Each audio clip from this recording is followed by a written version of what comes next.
Paano po makahanap ng murang house and lot na pasok sa inyong budget? Hello mga kakonchava, isa sa madalas na tanong sa real estate ay paano ako makakahanap ng house and lot na swak sa budget ko? Kung naghahanap po kayo ng abot kayang property, may ilang tips po akong ibabahagi para mas mapadali po ang inyong paghahanap. Una, alamin nyo po ang budget at financing options nyo. I-check nyo po yung financial capacity ninyo. Magkano ang kaya mong ilabas na down payment? Magkano ang kayang hulugan kada buwan? Alamin kung eligible po kayo sa bank loan, pag-ibig financing o kaya pang in-house financing para mas flexible ang inyong payment terms. Pangalawa, pumili ng strategic pero abot kaya ang location.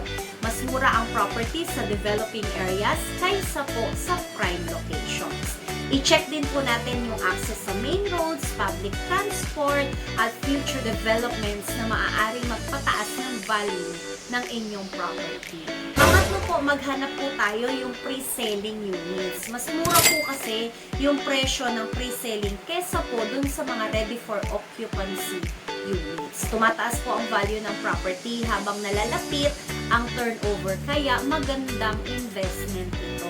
Pang-apat, pwede nyo rin po i-consider ang foreclosed properties. Ang foreclosed properties po ay madalas na mas mura kaysa po sa market price. Siguraduhin nyo lang po na clean po ang title at lahat ng papeles at wala po siyang legal issues bago nyo po bilhin.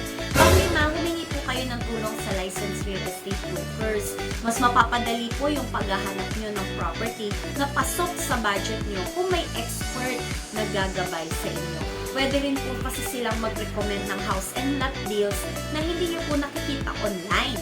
Maraming affordable housing options po kung alam mo lang kung saan at paano maghanap.